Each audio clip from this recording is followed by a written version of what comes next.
আসসালামু আলাইকুম। আশা করি ভালো আছেন। আজকে আপনাদের মাঝে শেয়ার করব আমার দেশি মুরগির বাচ্চাগুলোকে কিভাবে ব্রুডিং করি।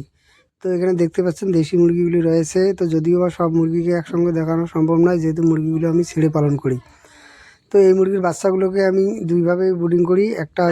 এক হচ্ছে এই মুরগির বাচ্চাগুলোকে আমি মুরগির নিচে দিয়ে ব্রুডিং করি, আর দুই হচ্ছে ব্রুডারের মাধ্যমে ব্রুডিং করি।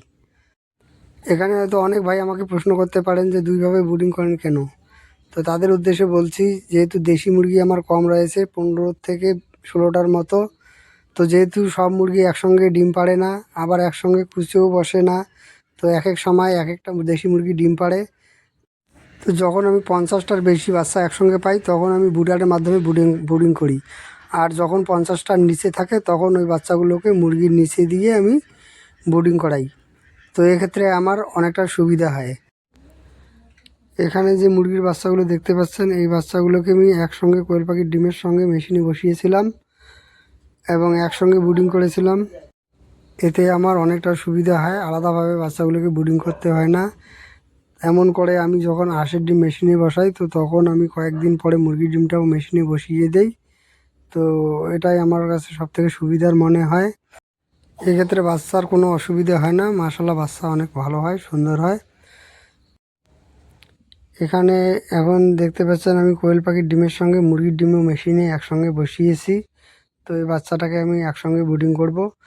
আর দেশি বাচ্চা কিভাবে আপনারা ব্রুডিং করবেন বা আমি কিভাবে ব্রুডিং করি, আমি মূলত যেটা করি সেটা হচ্ছে, আমি মুরগি সহ বাচ্চাগুলোকে খাঁচার মধ্যে 1 মাস আটকে রেখে পালন করি। এই খাঁচার নিচে আমি পাটের বস্তা ব্যবহার করি। এই পাটের বস্তার উপরে আমি মুরগিসহ বাচ্চাগুলোকে 1 মাস রেখে ব্রুডিং করি এবং 1 মাস পর আমি মুরগিসহ বাচ্চাগুলোকে বাইরে ছেড়ে দিই। এতে আমার বাচ্চাগুলো আলহামদুলিল্লাহ অনেক ভালো থাকে। 1 মাস আমি এখানে খাবার পানি দেই এবং খাবার হিসেবে আমি ব্রয়লার স্টার্টার ব্যবহার করি। এভাবে পালন করলে একটা বাচ্চাও নষ্ট হবে না। আর যদি বাচ্চা নষ্ট না হয়, তাহলে সফলতা অবশ্যই আসবে। তো সেক্ষেত্রে আপনাকে যেটা করতে হবে, আপনি খামার শুরু করার আগে বাচ্চা ব্রুডিং অবশ্যই শিখতে হবে ভালোভাবে। আর আপনি যদি বাচ্চা ব্রুডিং করতে পারেন বা বাচ্চা এখান থেকে একটাও নষ্ট না হয়, তাহলে অবশ্যই আপনি এখান থেকে প্রফিট করতে পারবেন।